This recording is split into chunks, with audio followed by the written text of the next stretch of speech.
Well, I know that despite his absence from the track through injury, Abdi bile has been hoping to set a very fast time here in Cologne. And already the Somali moving up into second, or rather third place, behind the two pacemakers. The first pacemaker is Joachim Schwer from West Germany. The man behind him is James Mays from the United States. And of course, in events in the middle distances at international sports festivals like the one in Cologne, pacemakers are always used. They're not allowed, obviously, in world and Olympic championships. But of course, pacemakers very much part of the program at these sports meetings. They're there to take the top stars around the track at a rate that will leave them within at least reaching distance of a world record. Now, Joachim Schwer has set a good pace for the first 400, 54.57 seconds. To give you some idea, to get near the world record, which is held by Said Owita, the athletes have to lap at around 56 seconds.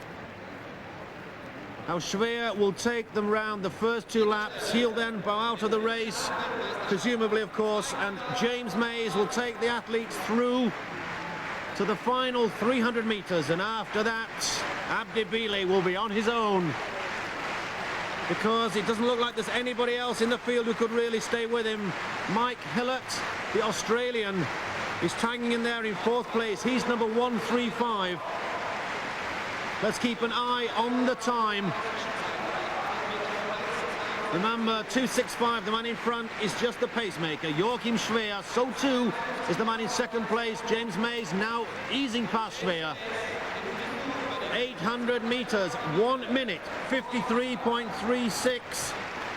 And that is a bit slow, almost 2 seconds too slow. The time should have been around 1:52. Now, bile, by the way, is only in third place in the Grand Prix this year because he hasn't been running in all the 1500 meter events. He's been trying to improve his speed by competing over 800. So, of course, he's lacked 1 or 2 points. It's Mays taking bile around. And the bell for the last lap, 2:35.8. I made it, but 2:34 needed. We'll have a time for you at 1200. It should be about 2:48. 2:50.53, that is slow. Bile is not really going to get near Owita's world record, but the Somali is giving everything he's got. Hillard from Australia hanging in there, but he's not going to catch bile. Bile going for a personal best. The fastest he has ever run, 3:34.01, and he's going to beat that today. Bile fighting as he battles down the finishing straight. Owita's world record on the left. He won't make it, but it's going to be a fast time. Abdi bile wins. Keep an eye on the clock. A great race. And bile comes home in 3:31.72. He's missed the world record, but he's carved 2.5 seconds off his personal best. A fabulous race by the Somali. Abdi bile wins. Well, Abdi bile, first of all, congratulations on your fastest time ever, I think, over 1500. Thanks a lot, I appreciate it. Just 4 weeks to go before the World Championships. How much of a difference does this make now to your confidence?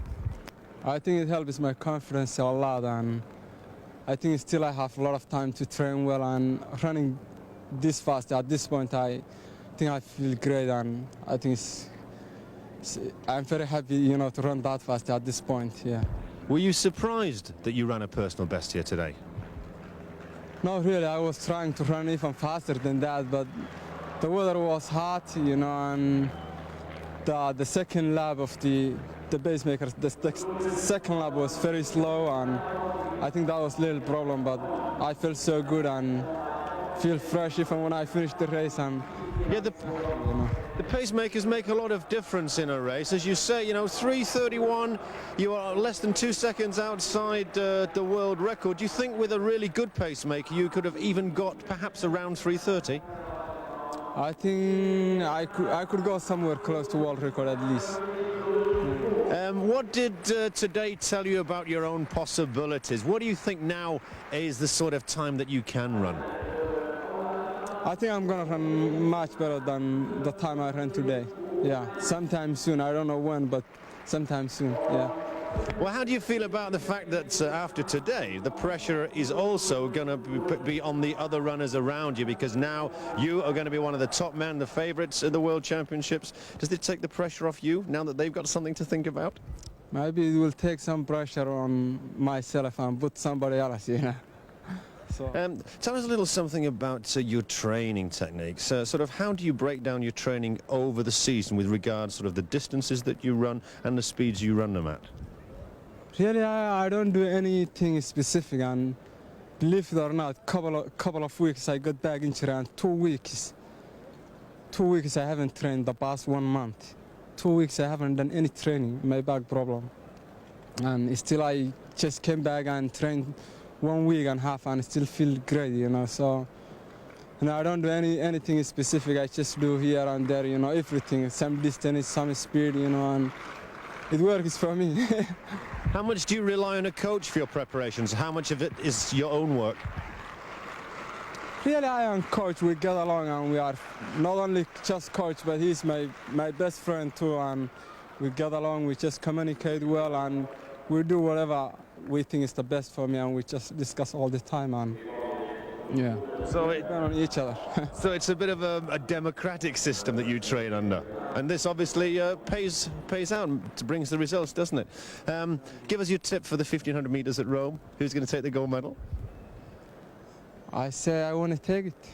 If you ask me that question, I say I want to take it.